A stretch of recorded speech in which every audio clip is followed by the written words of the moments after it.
Hi, I'm George Nordhaus, and welcome to Monday Morning. 10 steps you're probably not taking when you're hiring. How about that? Did that get your attention? Well, it got mine when I saw it because Don Phin had put it out to a lot of his friends and clients over the years. And this was a new one, though. It's a new way of looking at things in hiring. And when I saw that, I said, well, I got to get that. Don's a consultant, an attorney. He lives in San Diego, been a speaker all around the country, even here in Santa Fe. How about that? And in addition to you're getting some ideas that you don't have, I can promise you that, you're also going to receive a free automated hiring application. And we'll tell you more about that later, but it's just another gift of Don's, and I appreciate it. Let me tell you about Don a little bit. Don, let me see your picture here a second. He has been since 1983, but he's been working since 1998 with insurance agents, and I got to know him very early. Then he sold that HR That Works because he had a lot of agents online and provided all kinds of HR materials for the agents to give to their customers. And he sold that out at some point and decided that he wanted to, be out for yourself, Don? Is that the best way I can put it, or what? No, I reinvented my life at 60. I couldn't be more excited. What do you mean? I'm sorry, I missed that point. Say it again.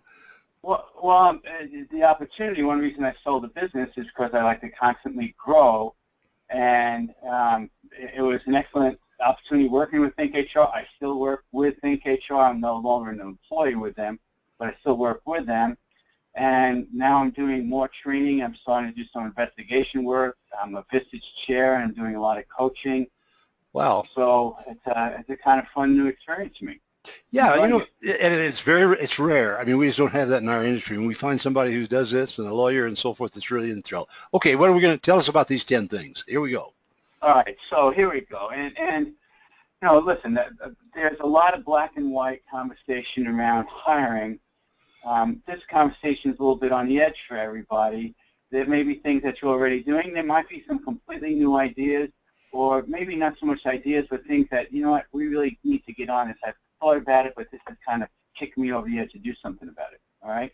Mm-hmm. And the first thing is, get people to pay attention to you. You're all salespeople. The first thing is, AIDA, get people to pay attention.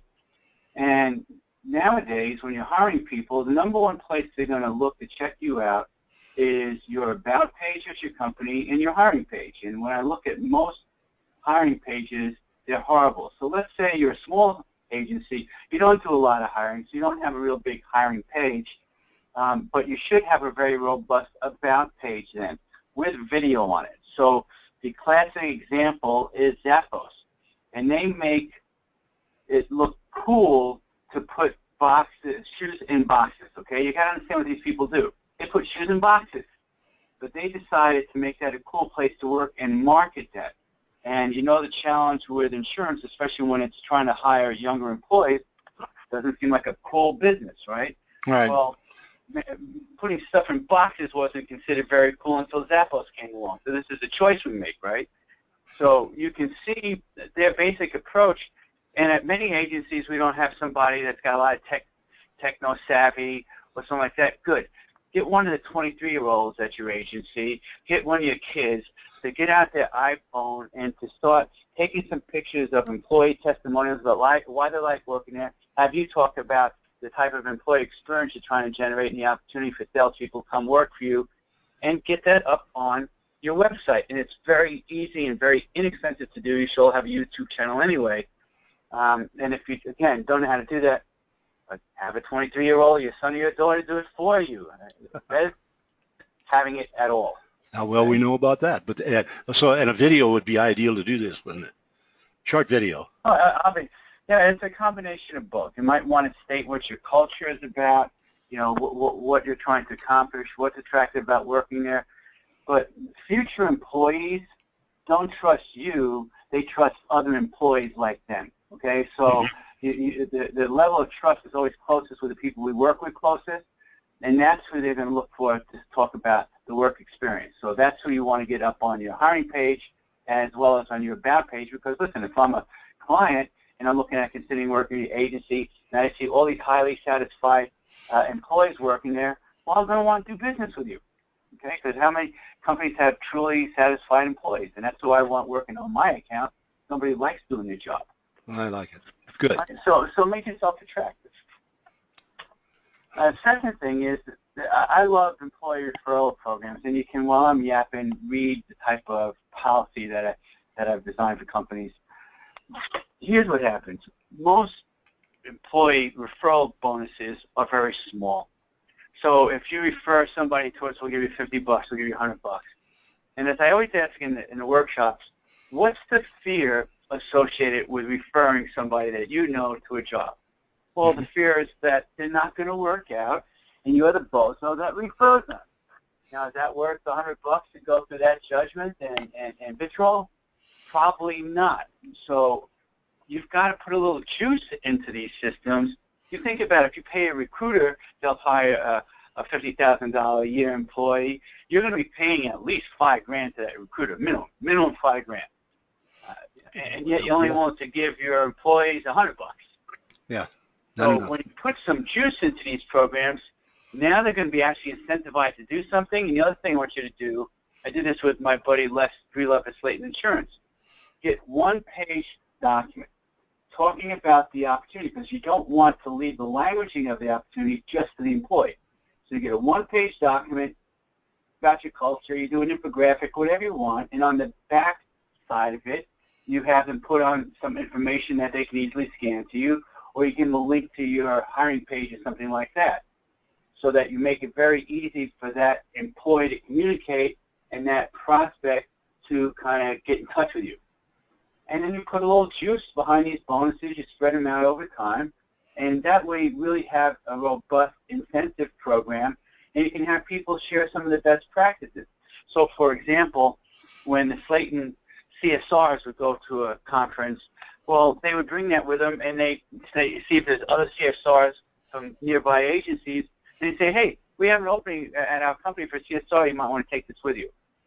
Uh-huh. So that's how you use the employee referral bonus. Got it. Any thoughts about that, George? I like it. What kind of money do you really see that works? Well, again, this is the kind of thing you can test with, but I would expect it $1,000. I mean, you're or even at least $500. The point is, it's got to be enough money to get people past their fear of that judgment, right? Amen. You know, $50 isn't enough to get somebody past that fear. $500 just might be. $1,000 certainly will to most people. We can all be had. It's just a matter of money. I understand all that. That's right. Now, everybody's got their price, George. I know it. All right. The next thing is the business about pre-screening. So nowadays is, you know, what's referred to as resume spam. And there's so much coming in when you post a job.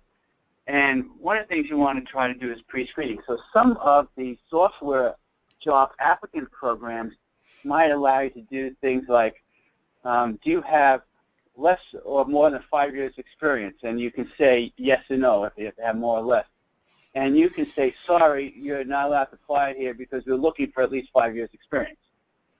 So there's ways in some of these programs to online create filters that would, in a sense, prohibit somebody from even submitting an application. Most of you are not going to be invested in doing enough hiring to have those applications, so you're still doing this on a one-off basis, right? So you can send somebody a document to fill out. You can have them scan that back. You can create a simple little online survey and SurveyMonkey for free for them to fill out. You can go over basic job requirements with them very quickly on a phone or in a document to see how they're able to address those tasks and job requirements. You can certainly ask questions about their resumes without them having to come into the office. Mm-hmm. Here's an interesting one. I like testing. So my good friend Lynn Wallace, who's at Van Trio in Santa Rosa for years, had me, still does, I go up there every September, and I will this September, speak for all her clients. And she always hears me talking about the importance of testing people when you're hiring them. Because guess what? Half of the brokers, half of the CSRs, half of the account managers, half of the administrative staff in the insurance world have a better skill set than the other half, right? Yes. And there's two types of skill sets. One is the substantive knowledge, maybe one is the procedural knowledge. So on a substantive knowledge, we assume that we know what brokers know about insurance simply because they've been around it long enough. And Lynn finally was doing some lateral hires in insurance, which I'm generally not that crazy about. I'd rather bring people up from the ground floor. But she had to make a lateral hire because the business was growing so quickly. And she finally said, you know what, I'm finally going to take Don up on his idea, and I'm going to work with my team to put together a 10-question test that we'll ask these brokers coming in the door before we even spend time interviewing them. And she called me up and she goes, Don, I was blown away by how many people did so poorly on that simple test. Wow. She goes, I'm so glad I did this. And, people have been in business 3, 5, 7 years, not being able to answer some basic substantive knowledge questions that they ought to know. And then she goes, oh, my God, I might have some of those people. And then she realized she's got to use that test at her own agency. Uh-huh. Good idea, I think. I don't know. Oh, absolutely. So I'm big on testing substantive knowledge and procedural knowledge. Okay, sometimes that procedural knowledge is a software or some type of approach to underwriting or something like that. So, what do I know about the insurance? What do I know about the tools that I use to manage my sales or my CSR? So, half the people use AMS and apply better than the other half the people. Test them on it before you hire them. Okay. Good idea. That alone will help you get rid of poor skill sets because, again, most performance problems occur in the hiring process. You assume somebody's got an ability just because they've been doing something for a period of time, and that's a dangerous assumption, okay? Mm-hmm. And then, when you do some pre-screen interviewing, you're going to ask questions that are very data-driven. You're not looking for an emotional response because you'd rather save that for an in-person interview, the tough questions, that kind of stuff. Right. You're really just going through timelines and histories and jobs and who else did you work with, those types of questions. You're gathering data, so then you do your homework and then ask the harder questions in a person-to-person interview. And these pre-interview sessions shouldn't last more than 15 minutes, and that's with anything in hiring. You document, okay? So just, pre-interview questionnaire notes, and you just document, you save it someplace, okay? Mm-hmm. Okay, I like that. Look, in sales, what do we tell everybody in sales? You got to qualify, because if you don't, you waste a lot of time on calls and meetings and stuff like that. Same idea here. Qualify people before you spend a bunch of time and money on interviewing them and doing other things. Good. So I go back to the business about the test, and I forgot that was my next slide. I'm such a genius. So we just combined 2 and 1 there, George. But, people answering this stuff, I can imagine if some of those brokers that are answering Lynn's test, this is kind of how they felt about the whole thing. Okay, an amazing thing. Here's another thing that's amazing to me. Some of them didn't even spend the time to research to make sure they got the right answer. Being lazy about making sure they had the right answer, which is absolutely amazing in itself. Well, I'm on test because we have the insurance hiring system and all that in California Omnia, but you're talking about doing these yourself to fit really for your agency. Yes, and there are some substantive knowledge tests. So you've heard me in the past talk about SHL, which is now owned by CEB. So SHL is the world's largest testing site. And for example, if I was hiring a CFO to run my agency, yep, I would test them on gap analysis because that's the substantive knowledge of a CFO. You have to know it from the other half. I would test on also their ability to run QuickBooks, say, if I'm using that to manage my business. That's the procedural knowledge I want to test on. Right. If I'm doing real estate transaction deals on Excel spreadsheets, I'm going to test them on their knowledge of Excel spreadsheets. So whatever the main thing that they're doing from a skill standpoint, you test on it. And what you're talking about, George, is on the emotional side. Right. Are they wired to be a great salesperson? Are they wired to be good at customer support? Are they wired to do technical analysis and underwriting? Mm-hmm. That's very important as well. And that's one reason, in general, I'd rather hire for unique abilities, the type of things that you assess for in those profiles, and then train on the skill side, because it's very hard to reinvent somebody's personality, right? Right. So if I'm going to try to change something about somebody, it's going to be their skill level, not their personality, because that's just a thankless task, as we've all experienced in life, right? Right. So the next thing here to discuss is past performance, and it's amazing to me how employers don't ask a simple question like, by the way, do you have any of your past performance evaluations over the last 3 years? No? Can you do me a favor and get a copy of them out of your personnel file? And my experience is most employees keep their performance evaluations. So I'm helping to hire a senior engineer in Chino, outside of East LA right now. It's going to be $200,000 a year job. And I got the guy's last 3 performance evaluations. And it shows that he's very highly skilled executive, but he's got some interpersonal issues, okay? If you don't agree with the guy, he tends to start, interrogating, intimidating, manipulating under pressure. So you really want to dig into that, and you ask them questions like, have you ever received a warning? Have you ever been put on a performance improvement plan? If there was 3 things that your past employer wanted you to improve about your performance, what would they be? So really drive into performance. What did you do well on past accounts? Give me an example of a couple of accounts you did a really great job on, and then give me an example of a couple of accounts that you didn't do such a great job. If I ask your manager to say, yeah, I didn't do such a great job on that, and tell me how you handled it and what you learned about it. So driving into performance and even asking simple questions like, what does it mean to be successful? What does it mean to perform in this position? What is your understanding of what type of benchmarks would help you to identify good performance? And you see how aware they are of what performance is in the first place. Well, I was just going to say your generic employment application that we're going to provide to people kind of hits on a lot of these, doesn't it? Well, one thing it does, it's interesting. So the job application that client of mine had does what everybody else does. It says, why did you leave? And none of the job applications ask, what value did you bring when you were there? Gotcha. So I added that to the job application that you'll see as well. All right. So now, one of my favorite interview questions. Yeah. Right? And my favorite one of all, George, and one I'm certainly going to ask a senior engineer, is what felt unfair to you at the last job? Now, I already know that he had some run-ins into interpersonal issues. So if he tells me nothing, what's that tell you? Yeah, he's guilty. A liar. Yeah. He's a liar. I tend not to want to hire liars, okay? If they're not going to be honest with me within an interview process, right, then when are they going to be honest with me, all right? Like somebody not being honest with you when you're dating them. You're really going to marry that person, really?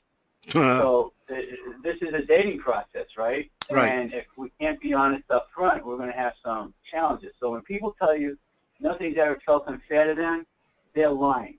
Anybody listening to this right now, you might own your agency, and things have felt unfair to you because there's just too much human being interaction in life for that not to happen. Now, Don's personal belief system is much of somebody's personality is driven by how they deal with what feels unfair to them. If you want to talk about somebody's culture or an organization's culture, you think about your house. Does your culture show up when everything's nice and nice? Or does the culture show up when something feels fair to one of us, unfair to a family member, right? And the arguments begin. So I want to find out what felt unfair to them and then drill into that. So Six Sigma trainers, to get down to the bottom of an issue, will go 5 why. It's like 7-year-olds must have taken Six Sigma training. So why do you feel this way? What were you trying to accomplish? You drive down into those questions, and sooner or later you get that personality on full display. And here's the thing to understand, that at some point, something's going to feel unfair to them working for you. That's a guarantee, all right? And I want to know how they tend to deal with that kind of stuff before I hire them, because I don't want to be subject to it afterwards. Good. All right? So that question, and I'll actually go through, I'm very anal about this, and I'll go through anything else in this job you can recall feel unfair to you, and then I'll go to the next one, anything else this job feel unfair to you, and just drive through their own employment history. Here's the problem. Most managers, most owners hire people to get the process over with. They hire to get it over with. I'm so glad I got that over with. I can go back and do my job. Right. Jim Collins and Good to Great, the author of that, they interviewed him for Stanford Entrepreneurial Podcast. And they asked him at the end, what's one thing, Jim? You wrote 4 books, bestsellers, you talk about how to have great companies. What's the one thing? And you might think he might talk about being the right business, the right leaders, or any of that type of stuff. He said, make sure your managers hire great employees. And if you're an owner hiring, then that's the most important job you'll ever do at your agency, is to hire great employees. If we don't drive people through a process that forces them to hire great employees, then they'll get lazy about it because they want to get back to doing their jobs and not say, I got that done. You know, I checked that off the list. All right, so the other side of the question is what we're most excited about. You know, I want to touch on their emotional response in both sides of the employment. You'll actually see the physiology change. You know, what would your physiology be like when I'm talking to you about what felt unfair to you? What would your physiology be like when I'm talking to you about what you were most excited about, okay? And so I want to go to both extremes because we spend too much time dancing in the middle. Now, so that's the emotional thought process. Now I want to get to the left side of the brain, and I'm going to do it logically. What were you best at doing? Give me an example of when you did your best work. Give me an example of what you're least good at, when you've done your worst work, okay? And then, very interesting, what's happened over the years is my brethren, the employment lawyers, there's a case that came out years ago. You know, I'm the editor of Public, and I get to see all of this going on at a catbird seat. And years ago, a case came down about slander against an employer who blacklisted a previous employee, which they should not have, and they deserve to get sued, okay, for what those people did. That's one case I've seen in 17 years. And so what the lawyers have done is tell everybody, don't give any references because you may get sued, because they're still thinking about that one case 17 years ago, and now it's become folklore that everybody thinks that way, where the risk is so negligible to anybody, and there's a lot of these laws around talking about good faith referrals and references and things like that. Having said that, you're probably going to get a dead end when you call other places. Now, you should try, you know, what manager can I talk to, so don't go to HR, try to get to their manager who may not, you know, really pay attention to HR's warnings not to say anything, right? And the manager might speak very freely, and you're going to, of course, ask them questions about, you know, what felt unfair to that guy working for you, you know, those types of things. But let's say you get dead-ended on talking to somebody that you used to work from. Well, I found a way around it, and this is where, you know, testing and innovation is always going to serve you well, because all of a sudden you'll stumble on something like I did. And I asked an applicant, I said, who are the 3 people who know you best? And, you know, my mom, my brother, my best buddy Joe. Okay. Now, think about me asking you that question right now. Who are the 3 people who know you best? Okay. So, do you mind if I talk to them about your past employment? Now, there's no law against asking that question. No EEO law, nothing. All right? And you're going to watch how they react to that. And if they give a very negative reaction, that should trigger all of you. If I asked you that and I said, can I talk to your spouse, your brother, and your best buddy about your work experience? Yeah, Don, if that's what's going to amuse you, go for it, you know? Other people who are very resistant, you got to dig into why they have that resistance. Well, I'm going through a divorce with her, even though I know her really well right now. Okay, then let's skip the wife, okay? So we'll go over to somebody else, all right? So there should be no resistance unless something off is going on there. Now, I've got the spouse, I've got the mother, I've got the brother, I got the best buddy. What question am I going to ask him? What did Bob tell you felt unfair to him in his last job? Because who's he going to tell that to more than anybody else? And I can only tell you, you try this, and you don't have to try it more than once until you get the beauty of it, just like the unfair question. You go, oh, my God. I mean, people tell me stuff about jobs that weren't even on the resume. Yeah, I remember a job where he was working out, he got a fist fight with a plant boss, Yeah. That's interesting. That job wasn't even on the resume. So you ask these questions, and you can drill. What did he tell you felt unfair? Listen, when you were a kid growing up, what did your dad talk about at the dinner table? What felt unfair at work, right? Mm-hmm. Mm-hmm. All right? So, drill into that line of questioning with those people, and you'll get these amazing ahas out of it. I bet. That's great. I love that. Time commitments. So now, the next thing is the business about time commitment. And, people are running pretty hard today, 75 miles an hour between, a lot of people in that sandwich generation are taking care of kids and parents. Or, maybe they're new at the AC on low on the totem pole and they have to work a second job to get by. Maybe they're helping with somebody who's got real special needs. They got a kid with Asperger's syndrome or something like that. So that challenge of managing the time, you want to know that people have the ability to get the job done. So, for example, if it's an exempt salaried employee properly classified as so, and they're expected to work 50 hours a week, can they do that without turning into toast right away? Can they meet the time commitments of the job? You also want to dig into how they use their time. And this is something that we start the conversation in the hiring process, and we go from there. So let's say you're hiring somebody at $100,000 a year. I'm just going to use the number so we can extrapolate on it. And you look at the bell curve of that person's work activities and the time they spend. They're going to spend the bulk of their work. Getting paid $100 an hour, $100,000 a year is worth roughly $50 an hour. So the bulk of their work is going to be in that $50 an hour range. But then you're going to find them doing $25 work, and you're going to find them doing some $75 an hour work. Now, I don't know about you, but I find that most people are very comfortable getting paid $50 an hour to do $25 an hour work. Well, yeah, of I'm not going to get judged on it. I can do it in my sleep. It fills up my space of my day. And you have to really drive in. If you want highly successful people, they know they have to stop doing that type of work so they can do more $75 an hour work, so they can get more valuable, become more valuable, and get a raise and stuff like that. So if you want people at your agency that are growth-oriented, then you've got to see how they use their time, because that has a lot to do with their performance on the job. So do they have time constraints? How do they allocate their time? How do they set up their days? What is the most valuable work that they do that they're trying to do more of? Which is the least valuable work that they do that they were trying to stop doing? How are they trying to stop doing that? So you really want to drive into how they use their time.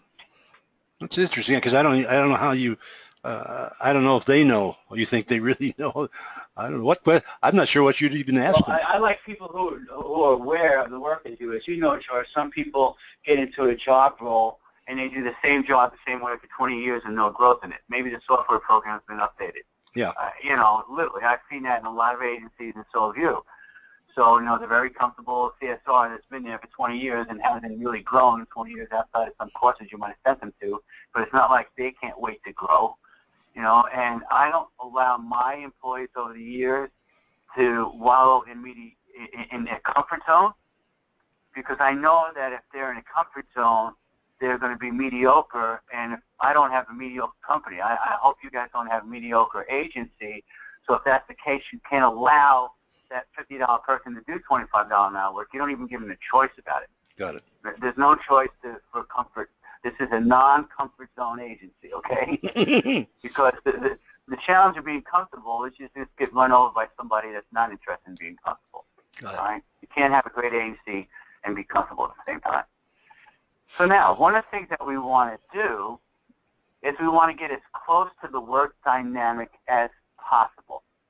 And this is, people work on teams. Even if you're in sales, you work on a team. And, you're an admin, you work on a team. You're in support, you work on a team. So the people with their feet closest to the ground and closest to that job that's being hired for will have insights that the manager or the HR person will not have. And so I like the dynamic. I tested with a couple different clients of mine, and we came to this approach. And I think you'll see you get Let's say you're hiring for CSR. Well, you get 3 people that they're going to work with every day in that office, and you theoretically have 3 final candidates. You whittle it down to 3 final candidates. So you get 3 people they're going to work with sitting across the table from 3 final candidates. You see, to the right of the woman with the back, there's actually 2 more people sitting there you just can't see. And each one of those employees comes prepared with 3 questions that they're going to ask those 3 prospects. And so you've got a total of 9 questions being asked 3 times, 27 total questions. All right? And what you're watching is the dynamic, because these people are trying to one-up each other and get a job, right? And if you're going to have a growth agency and growth-minded people, guess what? There's a lot of tendency to one-up each other to get a promotion or get the project or get the praise or whatever, okay, get the reward. And so you want to see how the applicants deal with each other in this process, not just how they answer the questions, because how they deal with each other is how they're going to deal with their future teammates. Ooh, that's good. I like that. Okay? Yeah. Now, I got the original idea. Southwest Airlines does large group interviews, and they have people trained on watching people in the seating. You can think of a classroom with big seating and somebody down the bottom getting interviewed. And you want to see if the people are paying attention to the person being interviewed, or are they having side conversations, not paying attention and not caring. And they're not going to hire those people. So I said, okay, we're not doing these mass hires like Southwest. How do we take that same concept and pare it down to something usable at our agencies? And again, there's nothing in this webinar today that you have to buy wholesale. Just test this. Test this stuff one time. Test asking those questions one time. Test this one time. What are these gals, if there's 3 of them, or I don't know whether there's women or men, doesn't make any difference, but aren't they little... if I hear one of them say something and it's pretty good, I might copy it. I mean, aren't they? Isn't there a lot of that going on? I've seen these things before, but I've always seen 3 people interviewing 1 person. And right, and that's the point. But because you're missing the dynamic. I'm interested in that dynamic. I want to put people in a real situation as I humanly possibly can. I want to put case scenarios in front of them. I want to get interaction in front of them, and I want to see how they work within a dynamic, because that's how they will work all the time. Good. All right. Got it. Like it. So the next thing is, it's interesting, and I got caught off guard early on when I started helping companies to hire, because I didn't work at the company, and I was getting questions asked in the interview process that I didn't have to answer. I realized that I was unprepared for the interview. Okay? I was unprepared for the interview. So just like, the interviewee should prepare, so should you. Okay? What questions might they have about your agency? What's been the change in leadership? What's been going on lately? What has been your challenges with turnover? Why do people leave this place? And I'm going to ask, if I'm high quality and I can get a job where I want because I'm that good, and I'm thinking about working for you, I'm going to ask some hard questions about it. Okay? Yeah. I'm going to say, how well does leadership get along? What are you? Can you tell me that if people who work here, they would like to see change about this place? What would that be? And you've got to be prepared to answer their mundane questions. How many employees you have, how long the business has been around, etc., like that. But you also want to be able to answer their tough questions and do so honestly. Do so honestly. If there is no perfect workplace, and if you're honest, that listen, we do things really well. We just have a challenge. One of the challenges we have in this area, and we're working on it. People can get that. But if you say, no, this is all perfect here, we got no problems, the BS meter goes off, right? So be prepared for their questions. Good. And lastly, in risk management, we talk about frequency and severity, right, of a risk, how often and how bad. So, for example, work comp has a greater frequency and a lower severity than employment practice claims. So we take different risk management approaches. I can tell you from my personal experience, it only takes one felon to ruin your day for a long time, all right? So they're doing a lot of ban-the-box type things now with job applications, and I'll talk about that in a minute. So I had to remove the box because many states ban the box, and since I'm dealing with a nationwide generic application, it might be okay in Arkansas and not in California, so I almost have to go to the lowest common denominator where it's okay everywhere. But these statutes are passing all over the place, and the Federal Department of Labor is down ban the box too. But it's very easy to show that when you're in a financial position like an insurance broker or a CSR or somebody at an agency, that you can do criminal background checks on it and credit background checks on them. All right? So if they have absolutely nothing to do with confidential or financial information or something like that, if it's receptionist, hey, maybe not going to do a credit background check on them. But if they really are dealing with company finances and that side of the business, then you would be remiss not to do a credit background check on them. So the criminal background stuff is absolutely amazing. And you've got the other background check that I suggest. I always suggest a company, Global HR Research. I've recommended them to my clients forever. Global HR Research, so it's GHHR.com. And you'll see all the different types of background checks on there, including the criminal, the credit. If your clients are doing free hire physicals, they do that stuff as well. But also past employment checks. So, for example, I helped one agency hire a broker, but he allowed his license to expire and didn't tell them that he allowed it to expire. He didn't want to pay the dues for it while he was out of work. So he didn't even tell them that he was current, and realized that he had to be re-licensed in order to do the work that he was trying to get the job for, and he never disclosed it. So whatever critical, valuable information, you got to look into this. Good. You got to look into this. If the guy's trying to tell you he's got an amazing network because he went to the University of Alabama and he's part of the alum club, well, did he really go to University of Alabama? What, for 6 months, 1 semester? Really? That's what he's, parading around. This guy's full of it. Okay. So you've got to do your background checks. They're not inexpensive. It's just a check-the-box item for you to do, and don't be remiss in not doing it. Okay. Good. So, as a bonus idea for all of you, you can see it here, so I'll let you read it while I've got the slide up. Yep. It's always amazing to me that companies do exit interviews. First of all, many companies do exit interviews. Not all of them. All of them should. Most of them are procedurally lazy about that stuff. And if somebody tells you where to stick your exit interview, say, I'll give you $20 if you answer the questions. Answer them. And so I want to get into an exit interview, and I want to find out what's going on, because from a risk management standpoint, especially as an agency owner, you're the last one to know the truth in your agency. And for all you know, there is something wrong going on that will be disclosed in an exit interview, because now people figure, what the hell, I'm out of here, might as well tell the truth. So you, of course, want to do exit interviews, but I said, all right, that's at the end of the relationship. Why don't we do an entrance interview at the beginning of the relationship, and why they decide to work for us in the first place? Good. What was most appealing to you in coming to this job? Was it the growth opportunity? Was it the location? Was it the pay? Was it the type of work that we do? Was it our benefits package? How would you weigh these different variables? So, you can see some of my questions there, but the fact is you spend 10 minutes with 3 people sitting down over lunch and figure out, all right, what questions should we ask somebody who just came to work here?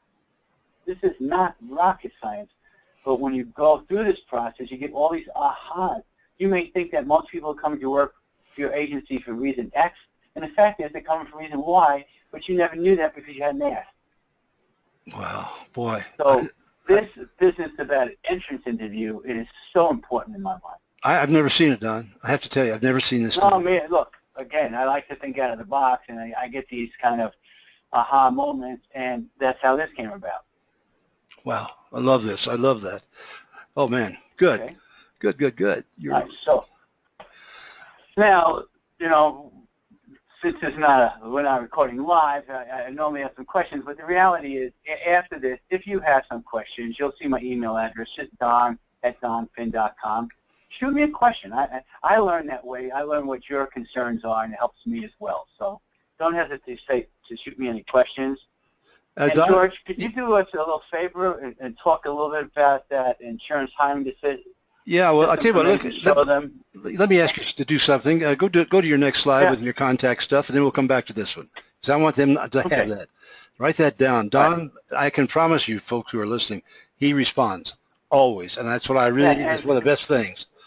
Go ahead, Don. So 2 things. Number one, if you want to see what I'm doing, in a sense, with my speaking, my coaching, and that's the Don Phin site. The HR Sherpa site was built as an adjunct to Think HR to handle live consulting, training, support type issues that are not managed by the hotline and online program Think HR. So you'll see all the resources on there that I recommend to all of my clients after 30 years in this business, including global HR research and some other vendors that I swear by. Okay, so that's a beautiful my thing. Contact information. Well, that's great. And now let's go back. All right, I'm going to bring it over, and I'm going to become the presenter here just for a second, Don, as we end. I do want people to get to you. Okay, now let me show my screen here. Okay. The reason I'm showing this is up here. Let me get that. You can see it now, Don. You see my cursor going around. Yep. This is the insurance hiring system. The reason I want to show you this is we promised to give you something, and this is an insurance hiring system that is run by my wife, whose name is Sue, and she's a psychologist, and we've had it now, Don, for 25 years, and we do testing of all. Yeah, it was bought by. Did you know it was bought? Profiles is a great program to use, and I've seen plenty of people using it. Well, you know what's so good about there's a lot of things good about it. This was just bought by the biggest, Wiley, which is the biggest publisher in the world. They own that whole thing now. Oh, Wiley got it? Very Wiley got it, yeah. Well, there's all kinds of good stuff here, but I'm not going to go into it now, and that's not the whole point of this thing. But, Don, one thing I do want to mention, Don, the one thing about the testing that this does that a lot of others don't is that we test for different insurance positions.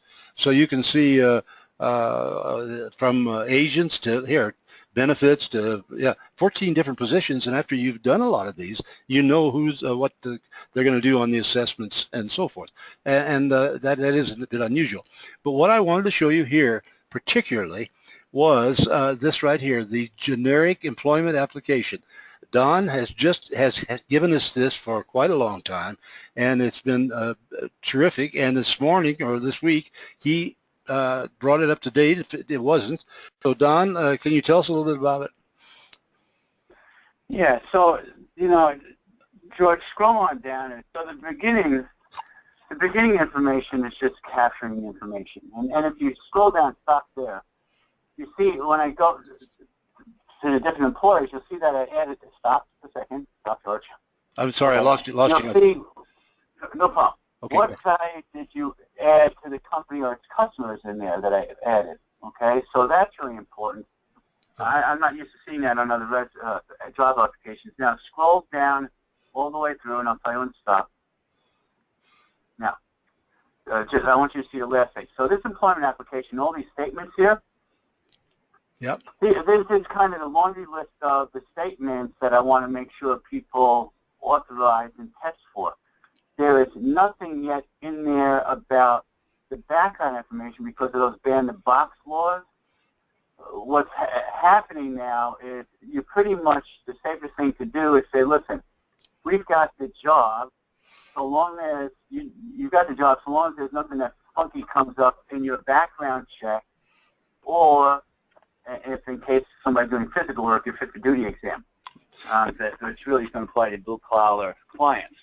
But the safest approach today is almost to make a conditional job offer and then do the background check, okay? Because the way the law is going is they want you to isolate it out. They want you to, almost like with disability law, they had you isolate out and do a conditional job offer. Then you can ask the questions that might open up a disability.